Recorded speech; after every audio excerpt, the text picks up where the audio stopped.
En la relación, ¿cómo se vive la relación entre guerra y sistema económico imperante en el campo?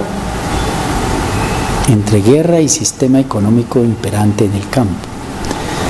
Pues a mí me parece que digamos que tiene que mirarse como las causas de la guerra, la forma misma como se expropia. Es algo así como lo siguiente. La lógica de acumulación del capital implica una separación entre los medios de vida y las gentes, llamémoslo así, el trabajador. Esa separación es condición para montar la lógica del capital.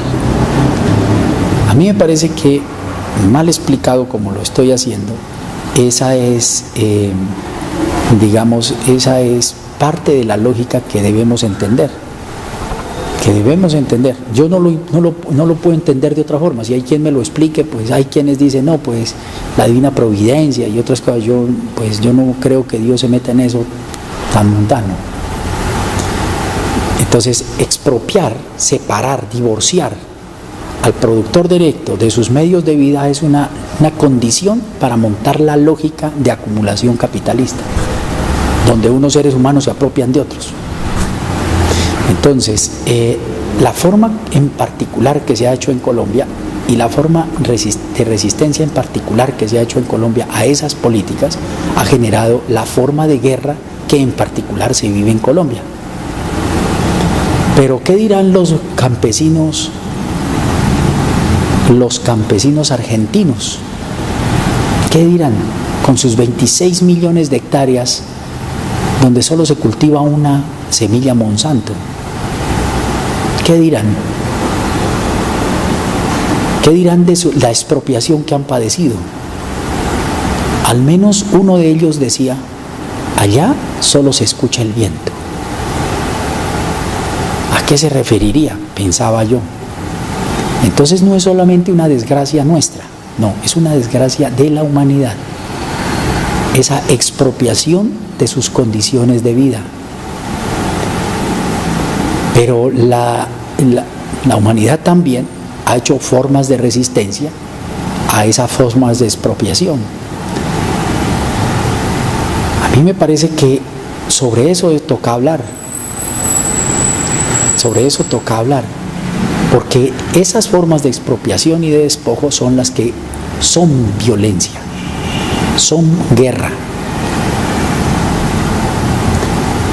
No podríamos limitar la expresión limitar a la expresión militar la guerra, la violencia. No. ¿Qué más violento entonces que el decreto 0779? ¿No? Que nos pretende quitar la producción de los 1.500 millones de kilos de panela que nos comemos los colombianos. ¿Qué más violento que eso? Que ya no sean los campesinos, sino que sean los industriales los que producen ese producto tan preciado para la cultura colombiana, que somos los mayores consumidores de panela en el mundo. ¿Qué más violento que nos lo quiten? Nada. Que no es una violencia inminente, claro, no la es, pero lo será. Cuando vemos al campesino que le decomisan su panela, porque no cumple ciertas formalidades, se la decomisan, y ese campesino tiene que volverse a su casa sin la sal, sin el aceite, sin las botas que necesita para su trabajo diario, sin su instrumento de trabajo. La expropiación de la panela es violencia crasa. Así vivimos entonces esa guerra allá en el campo. Cuando las pestes, que no se sabe de dónde salen, dejan los chamiceros de nuestros cafetales, eso es gratis. Todos sabemos que no. Que eso no es gratis. Cuando la contaminación genética que ya se está impulsando aquí nos expropie nuestras semillas, eso no es violencia. Entonces, ¿qué lo es? Cuando nosotros perdimos nuestra producción de trigo a manos de la producción canadiense y estadounidense de trigo, cuando nosotros éramos exportadores de trigo, eso no es violencia. Claro que lo es, claro que lo es. Para las potencias, la autonomía en su alimentación es problemática de seguridad nacional, lo acabo de decir. Y para nosotros, ¿qué será? ¿Es la garantía para ellos de que nosotros seamos sus siervos por siempre? De que nosotros nos sintamos impotentes, como si esa fuera nuestra naturaleza y nuestro destino fuera servirles y arrodillárnosles. Así es. Entonces, hoy que se habla de paz, bueno, empecemos por eso, porque es que no podemos pensar en la paz de los sepulcros. ¿Qué es lo que habrá acá? O sea, ¿qué dice el gobierno? No, la política está muy bien. Vamos por el camino indicado. Incluso fíjese la palabra, no dice el camino correcto. No, la propaganda dice por el camino indicado. Indicado dice uno, ¿y por quién o qué? Bueno, digo, en esta malicia que se le despierta a algunos. Vamos por el camino indicado. ¿Será sinónimo indicado de correcto? Según entonces ven ellos la guerra, la limitan solamente a las expresiones militares de esa guerra que hacen los insurgentes. Pero nosotros como organizaciones sociales, organizaciones comunitarias, sentimos que la violencia no se limita a eso. Y que seguramente lo que nosotros sentimos son las causas de lo que ha generado esa otra forma de violencia. Que claro, esperamos se resuelva, pero que se resuelva por las causas. No que se ataque la fiebre y creer que porque la fiebre se acabó entonces la infección ya no existe. No, tenemos que atacar la infección. Y la infección está en esas políticas que han expropiado a nuestros pueblos. Ahí está la infección. Ahí es donde tenemos que llegar a solucionar los problemas. Ahí es. Que no se nos siga quitando nuestras formas de alimentación. Que se quitan de 1000 formas, de 1000 maneras nos quitan la forma nuestra de alimentarnos.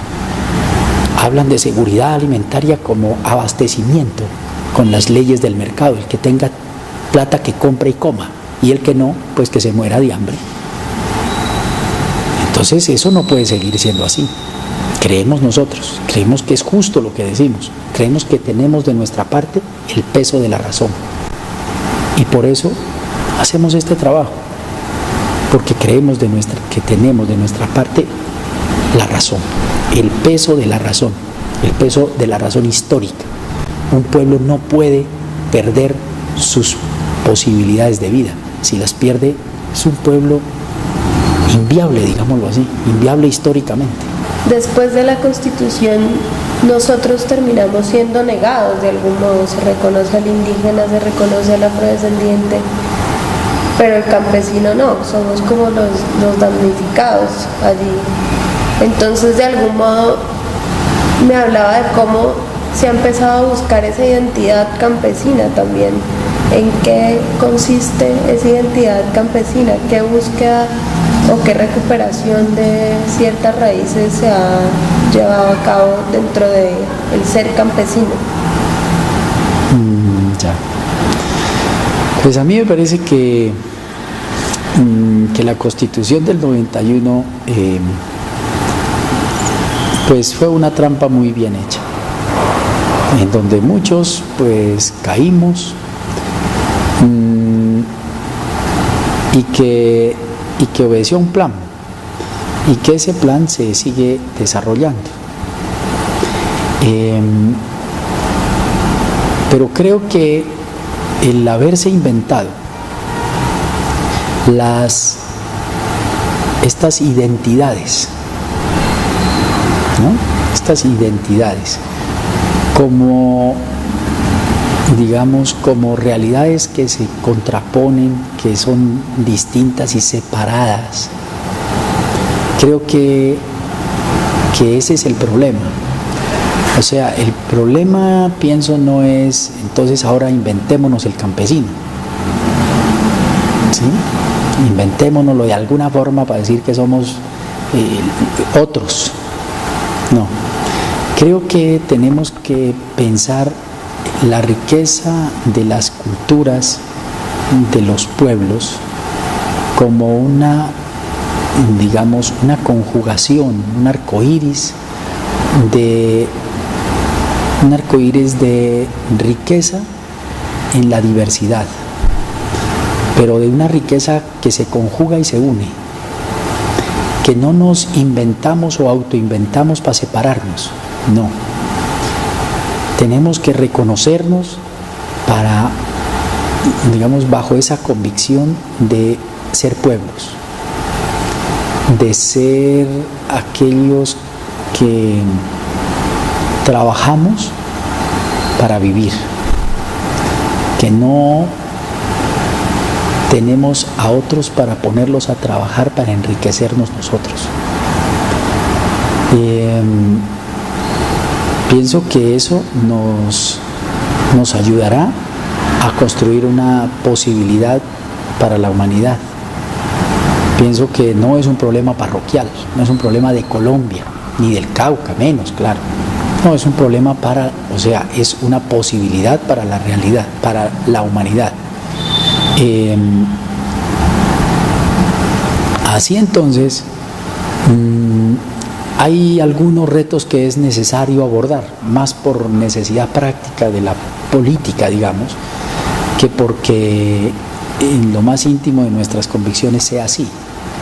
No, esas diferenciaciones, hoy por ejemplo estamos luchando porque las Naciones Unidas hagan un reconocimiento del campesinado como sujeto de derechos, como sujeto político de las sociedades. Bueno, eso nos toca hacerlo, por decirlo así. Nos toca hacerlo porque el Estado y las, digamos, las organizaciones mundiales que vienen operando han hecho sus propias jugadas para separarnos. Y hoy la discriminación positiva, por ejemplo, que es reconocida por las Naciones Unidas como una técnica de división al interior de las comunidades utilizada por el Estado, en este caso el Estado colombiano, así lo dice en el documento de Razones para la Esperanza. Esa técnica de la discriminación positiva es una técnica odiosa,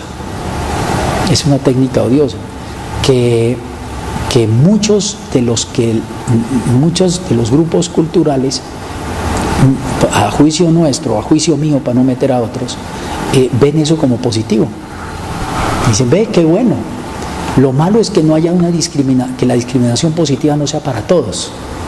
Entonces eso es resolver en el discurso un problema en términos, algo negativo, resolverlo en el discurso. No, si es una técnica inventada para eso, pues no podemos pensar que opere para otra cosa. No, está inventada para separar al pueblo, a los diferentes sectores sociales que conforman esa riqueza cultural que podríamos llamar pueblo. Entonces, esas separaciones son odiosas, me parece. Y nosotros no podemos caer en hacerle el juego a ellas, hacerle el juego a esas separaciones. Pero para equilibrar, digamos, el discurso y sobre todo en la técnica jurídica con que opera el Estado, nos toca acudir a eso. Nos toca acudir a esas declaraciones, por ejemplo, de las Naciones Unidas, que esperamos pronto se dé, bueno, para decir, bueno, listo, otra vez estamos juntos, pero no nos dejemos separar. ¿Sí? A veces toca, digamos, hacer ciertos rodeos para poder enderezar el camino, para poder, digamos, seguir con la brújula. Toca desviar un poco el camino. Listo. Entonces, me parece que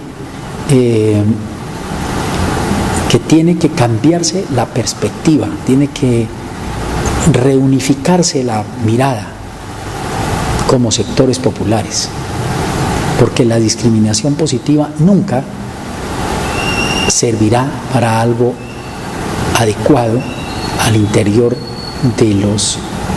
de estos sectores. No, siempre será un instrumento para dividir, un instrumento para separar, un instrumento para dominar. Entonces, en esa medida tenemos que remirar muchas cosas que se vienen haciendo en la adecuación que hace los intereses del capital mundial, la adecuación que hace tanto de las legislaciones, de las miradas desde lo académico. Eso no es gratis, o sea, las miradas desde lo académico no son gratis, las políticas en lo educativo no son gratis, esas no se la inventan pues para, digamos, como un ejercicio ahí de la libertad de cátedra y quién sabe qué otras consideraciones, no, son políticas que se implementan. Entonces ahí hay mucho que mirar, digamos, en fino, muy fino, hilar muy menudo. Y bueno, seguramente habrá otras personas y gente que tiene análisis pues mucho más adecuados y pulidos que los que uno tenga, pero creo que en esa dirección tendrían que ser.